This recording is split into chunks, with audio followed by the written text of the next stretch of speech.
Steelers country, Steelers nation, whatever you want to call us. We're the world's team. Sorry to the Dallas Cowboys. You can be America's team. I am Jay York Football. This is Mic'd Up Sports One, and this is the one and only The Sick Podcast, Steeler Crazy. How are you on this fine afternoon? I'm good on this fine afternoon. I always feel like after Memorial Day weekend, and I hope everybody had a really nice weekend, and everybody probably put on 4 or 5 pounds. That football season begins. And no offense to the Pittsburgh Pirates, I'm a diehard fan, but I sent my Same here. annual tweet this past week after a couple of really tough losses to the San Francisco Giants, and that tweet, like I said, annually is when does football season start? And they're not out of it completely, but I just feel like things really start to take flight and the intrigue grows, and it really feels like you get the smell of that OTA training camp fall grass about to hit here. So excited, man. Let's break down some of the top news today. Let's get to it. Juliana, take it from here. Turn up your volume. Because you're about to listen to The Sick Podcast. Steelers Crazy. Harris Smith shields. Flacco Polamalu takes it home. Super Bowl 43. Pittsburgh might be bound for that thanks to number 43. The sickest Pittsburgh Steelers podcast. Sports entertainment like no other. It's gonna be sick. Yes. Football's here. It never really ends. That's the crazy thing. And obviously, having a Steelers podcast, we go 365 days a year. But there's just so much storyline from the offseason to the draft, OTAs, rookie mini camp. Yeah. And then before you know it, will be preseason, St. Vincent College. Really excited. I was hanging out with somebody yesterday, a friend down here in South Florida. And he just casually asked, he was like, what do you guys do in the offseason with on the podcast? And I was like, dude, football season is truly 24/7. I'm like, we went from the draft to analyzing the schedule. Now we're talking about OTAs. We're having analysts on and players on. And he was kind of like, damn, okay. Not as familiar with the podcast or football scene necessarily. Yeah. He was just like, how are you guys filling up time? And we're like, it's pretty darn easy. Trust me. Yeah. It just feels like every other week. Especially this offseason for the Steelers. I mean, a lot. So let's just jump into it. So that was a great segue. I don't know if you did that on purpose or not, but great work there. So Cam Heyward absent. He wants a new contract. I'll give my two takes on this, and you can give yours, of course. Well, this was like 6 months ago. Cam Heyward actually tweeted me. I said that he needs to take a cut, kind of similar to Big Ben, and he gave me just one of them emojis. We met Cam, obviously. Like I think I said you could change the Steelers logo to his face, and I don't think many people would argue that. Walter Payton, Man of the Year, but he's 35 years old, and yes, he is the heart and soul of that defense and a great locker room guy, but to me, like, it's not worth it. Does he deserve it? Of course he does. But do you want this team to have a better chance at composing a Super Bowl caliber? That's just kind of where I'm at right now. I love Cam Heyward, probably one of the best Steelers of all time, literally. Just the heart and soul. Would love to get him a Super Bowl, but asking for what he's asking at this point in his career is just it's baffling to me. It's blasphemy, and it's going to be a no for me. And I'm sorry to put it that way, but I'm talking about strictly on the field play. I feel like you kind of started this Cam Heyward social media tirade because you're right. You did it a while ago, and now you're having a lot of premier Pittsburgh voices doing the same thing, and Cam continuously is clapping back, as they say. I love him. I love it. Listen, he's a prideful guy. You want players like this thinking that they can dominate into their 40s. Nobody, like Cam Heyward is going to say, oh yeah, I'm anticipating that I'm going to fall off, so I'm just going to take less money and we'll go on from there. You want that, right? Like that's something you value in a player, his demeanor. He's always had that. But I do agree with the fact that you can't hand out lifetime achievement awards in this business. And I think Omar Khan is less likely to do that given the way he's handled business these last few years. I think he's a bit more cutthroat and, might be more of the, don't let the door kind of hit you on the way out type vibe. Thank you for your service and everything you've given to the Pittsburgh Steelers. 35 years old. He's already making $16 million this year. He'll probably, want 19 to 20 roughly. That puts him in the range of some of the younger superstar defensive linemen in this league, guys like Dexter Lawrence, Jeffrey Simmons. They're a lot younger. It's so tough for me. I go back and forth on it because here's another Pirates analogy, like Andrew McCutchen. I've said before, like he could play for 30 years for the Pirates and I would support it, even if he's hitting 135, because he changed the culture of that franchise and was one of my favorite players growing up. And there's like a little part of me that feels the same about Cam. Like just give it to him. He's the man. But from, you're right, a strictly business perspective, it's really hard to justify. Father Time catches up to every single person. I think another point in this is that, he's still got a year left on his contract. If he comes out this next season and stays healthy, which he didn't all of last season, and he shows he still has the Cam Heyward of 4 years ago left in him, yeah, maybe you revisit that and you talk about giving him those high numbers potentially. And I don't think he's going to hold out if he doesn't get a new contract. He's not Le'Veon Bell, right? He's gonna play even if he's skipping voluntary OTAs right now. That doesn't mean a thing. He doesn't need to get any work in anyways. He's 35 years old, like you said. He's going to play out this season. He's not going to hold out. He might be a little pissed off, but that could be a good thing at the end of the day, right? Yeah. And like I said, I mean, he is, if you want to embody what it means to be a Pittsburgh Steeler, Cam Heyward, I'm talking strictly on the field. I want to compose a Super Bowl caliber team with the roster that we have. And I just think that money that he's asking for can be dispersed in areas that we need it more. I really hope Cam comes out and proves everyone wrong and has the best of his career. But at 35, I just kind of see that, a little far-fetched. If, we're an unbiased podcast, like we're not going to get on here and be fanboys about stuff. We like to break it down and tell it how it is. But at the end of the day, we all love Cam, but take the pay cut, Cam. So we'll move into the next thing. So Nate Herbig on the roster right now is the starting center for OTAs. Let's not freak out once again. It's still only about to be June. Zach Frazier, I think, will go in there in due time. Kind of, I see it as kind of similar what they did to Broderick Jones, but a lot of people say that they waited too long. But I'm not Mike Tomlin. I'm not Arthur Smith. I'm going to let them do their job. I don't hate it. It's still early, but I would like to see, preseason, Zach Frazier getting the bulk of the snaps. This is just what the Steelers do. It's what they've always done. You got to earn your stripes when you're wearing black and gold. You're right. The Broderick Jones analogy is a great one. Joey Porter Jr. last year, look at him. They waited a handful of games. Whenever he eventually stepped on the field, he was one of the best corners in the league. And I don't think that's hyperbole. Hell, you could go all the way back to Ben Roethlisberger, right? Like you start Tommy Maddox that year, at least early on until he got injured. It's just kind of always been the Steeler way and the culture behind it. And you can't say it hasn't worked. Maybe if Joey Porter and Broderick Jones get thrown into the fire week 1 last year, they don't have as good of a season. But I'm with you as well in terms of don't freak out. Zach Frazier is probably going to be the center week 1. But you have to see it play out on the field first. You have to also, maybe you give Herbig a chance. We kind of laugh at the fact that, Mason Cole was so bad last year that if they really had confidence in Herbig, you just move him over and play him there. And they didn't do that. So, listen, their confidence in Herbig is probably like a 3 out of 10. You take Frazier in the second round because you anticipate him taking over sooner rather than later.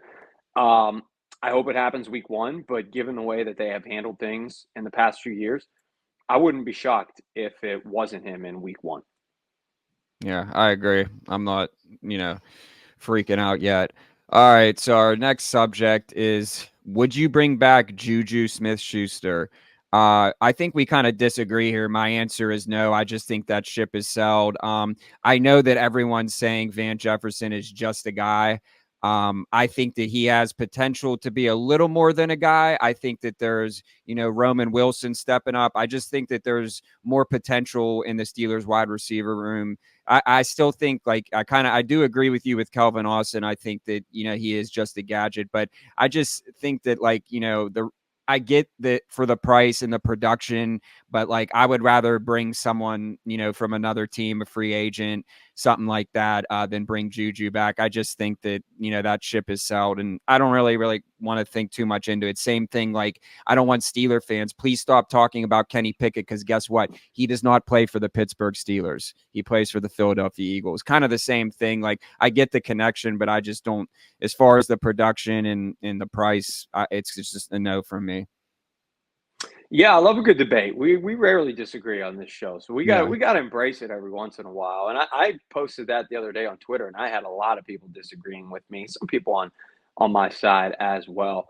I think Juju can still play, and I point to the fact that last season, yeah, he got banged up a little bit, but he played with Bailey Zappi and Mac Jones. Who nobody on the Patriots production was through the roof because they struggled at quarterback.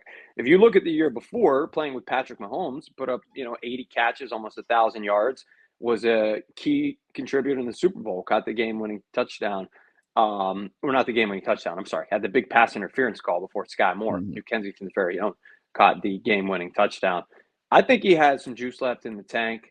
I think he fits the roster construction that Omar Khan is building with these badass, hard-nosed guys who just want to murder you on the football field, guys like Roman and Zach and Fatanu. And he's 27. That's what people keep forgetting. It feels like he's been in the league for 37 years at this point. He's literally the same age as Van Jefferson. They're just stockpiling a bunch of receivers right now, throwing darts and seeing if one can hit the bullseye. Yeah. Scotty Miller, Quez Watkins, Marquez Callaway, Van Jefferson. I would add him to that list. I don't think he's going to break the bank necessarily. And if you end up keeping him as your slot guy or number 4 receiver, I don't think it precludes you from adding another guy. I've always liked Juju because of how tough he is, and I feel like he can still get it done.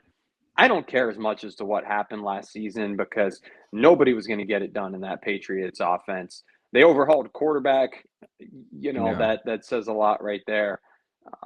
And I just think at the end of the day, I would take a guy who still has that fire. And I think, man, he would be elated to come back to Pittsburgh. He did last year, came back to Pittsburgh and put on a show against the Steelers. Do you think Pittsburgh win? Do you think Pittsburgh would welcome him back, though, after going to the Patriots? Yeah. I guess Tom Brady's gone, so the rivalry isn't what it used to be. Maybe it will be again. I think Pittsburgh would welcome him back. I think a lot of people are still considering him as TikTok Juju. Yeah, and that's my biggest thing is like, I get where you're coming from for the production and price. I think that he's a solid wide receiver. I think that we can all agree that, he's not a superstar wide receiver. He is what he is. But I just feel that he would be more of a distraction. And I think that we got rid of But do you feel the same way about Russell Wilson? Russell Wilson is the same type of, type of guy. He's not a TikTok guy, but he's a little bit of like, off the field, me. I mean, yeah, and but he's Russell Wilson. I really don't agree with that perception of him either. I think that just because, who he is married to, I think that, a lot of the times I feel like celebrities, and he's obviously an NFL star, but a celebrity as well. I think that, they kind of just get scrutinized for every single thing that they do. Like, they're like, oh my gosh, he didn't wash his hands at this time every day. Stuff like that. They just, under a microscope constantly. So I don't think too much into that. And at the end of the day, if you have the locker room, and we know how the Steelers locker room, we had Steelers, on former Steelers analysts. I think that we want to go as far away from that going into this year, because I think that positivity goes a long way in anything in life, and you want that with your football team, and you want everyone on the same page. So I think that the fresh start for the Steelers, new offensive coordinator, 2 quarterbacks that are hopefully one that's capable of getting it done, and we hope that Justin Fields can be that. So that kind of leads me into my next question, another great segue. Good job, Jordan. What do you make of Justin Fields saying that he wanted to be traded to the Steelers? Like, we know that him and Mike Tomlin, I remember the Ohio State, I seen that clip and stuff, I mean, who doesn't love Mike Tomlin or want to play for Mike Tomlin, let's be honest. But what do you make of that? Yeah, I think you put the words in my mouth a little bit. They showed heavy interest in him at Ohio State. Tomlin and Justin Fields had many conversations. I think you can derive that from their heavy interest they had in him, I guess at this point, 4 years ago when he came out in the draft. I think, one, it's probably pretty easy for him to say that. If he was traded to the freaking New York Giants, I bet he would have said, you know what, this is where I wanted to be. I'm getting a shot at starting. But I honestly do believe in his heart of heart he did want to be a Pittsburgh Steeler. And it was nice of Ryan Poles to honor that, I guess you would say. Who knows if there were better offers on the table and he honored Fields' request opposed to taking a better offer. I can't see that being the case. This is a business. That would be a ridiculous move by Ryan Poles at the end of the day, not to take a better draft pick. But given the lack of compensation, I should say the Bears got back in return, maybe that was part of the case. And Fields kind of doesn't leave with as much of a bad taste in his mouth surrounding the Bears as he did previously. Maybe they feel like they didn't do him right with the weapons they put around him, the offensive system, starting him off with Matt Nagy his first year, and it would be easy for him to feel that way. But it's good to hear. There's no question about it. And I also like hearing that he doesn't plan on being a backup. He came out and said, I'm fighting for the starting job. I want to play. Some guys would be comfortable with just saying, I'm going to take a step back, learn from Russell for a year, and then maybe get after it when my time comes. But he thinks his time is now still, and you love to hear that. Yeah, definitely. And just to reiterate, I know I was not on the Justin Fields train for QB1. When we got Russell Wilson, I was for signing him because I think that the potential is there. But we just had a guest on that does DOA and stuff, and he's telling us that it's basically impossible for Justin Fields to find success off of his track record so far in the NFL. I think that there's a small window for him. But I do believe if there's something, that he could possibly do, change the scenery, new offensive coordinator, we'll see. Definitely showed spurts with his speed. I just think that this is, and this is just my opinion, I think this is Russell Wilson's team. I think that, the caliber, no matter what, we've seen quarterbacks now play into their 40s. I think that, he's coming. He's not playing for a paycheck. He's getting, $38 million from the Broncos. He's playing to show him that, hey, I can still be the Russell Wilson of old. So I don't really see it as a competition, but listen, I've seen crazier stuff happen. Mason Rudolph taking us to the playoffs last year. Duck Hodges taking it back, whenever that was 4 or 5 years from now. So nothing, I'm leaving everything out on the table, but I will say that I am happy that we have two, quarterbacks instead of just going in with Justin Fields, because I wouldn't feel as good going into this season. But now my optimism is sky high, and I really think that this team, again, let's just set the record straight right now, Mike. I think we need to do this. Do not buy into the preseason hype, because you remember that the Pittsburgh Steelers in August were going to the Super Bowl. So Kenny Pickett was 5 for 5. Sorry, I'm bringing up Kenny Pickett again. We have to stop that. But but no, it's a valid. You get the analogy. Yeah, Justin Fields is rushing for 30-yard touchdowns and firing dimes over the middle. It's important to remember it's probably against the Panthers' second-string defense, and it probably won't translate into the regular season, because you're absolutely right. We thought the same thing with KP8, and it just didn't happen. And I'll throw this in there, one last thing. Go back and watch our episode with Aaron Schatz, creator of DVOA, Big Time Advanced Analytic. I fully disagree with his take. He kind of caught me off guard initially when he said that he's never seen a quarterback, really maybe outside of Jeff George he threw out there, turn things around after those first 3 bad years. And, we're able to come up with a few just sitting back this past week. Peyton Manning, I'm not saying he's Peyton Manning, but his turnaround was significant after year 1 at least. Geno Smith was a guy I threw out there. Geno was awful his first couple of years, and, Pro Bowler the last 2 years. So that's an example right now of a guy playing, and a guy playing really well. Hell, you even throw it back to Terry Bradshaw, who had a terrible first couple of years and turned things around. Yes. Is that apples to oranges? They're saying the names Manning and Bradshaw when talking about Justin Fields. Of course, different eras. But Geno Smith, I think, is a fine example of somebody that he is literally doing it now, currently. Mm-hmm. Yeah, I mean, I don't roll anything out. Like I said, it just goes, and again, another analogy. It must be analogy day. You think of look at all the Pirates pitchers. They go other places, and it could be, hey, when you throw that fastball, put your shoulder up a little bit. They go to AAA. What's going on in the majors? Why can't they fix them in the majors? Exactly. So the smallest thing can turn, you into a Cy Young winner, a Super Bowl champ, quality starting quarterback in the NFL. And it goes back to coaching and just, Maybe Nick Foles is an example too. He didn't play or start that early in his career, but you just said the words turn you into a Super Bowl champ. And for some reason, my brain immediately went to Nick Foles. I know he threw a lot of interceptions when he did play early in his career and then had that magical run and was still, still had some decent years after that. Yeah, well, we appreciate you guys hanging out with us. We'll be back end of the week with another great episode. Make sure you subscribe to the one and only The Sick Podcast, Steeler Crazy. We're going to be cranking out guests and giving you the best of the best. So I am Jay York Football. This is Mic'd Up Sports 1, and it's been another great show. Thank you, guys. Be sure to subscribe wherever you get your podcast. Until next time, Steeler Nation, peace. And that's a wrap. Hope you don't miss us too much until next time. Follow the Sick Podcast Steelers Crazy on YouTube, Instagram, Facebook, Google Play, and Apple Podcasts.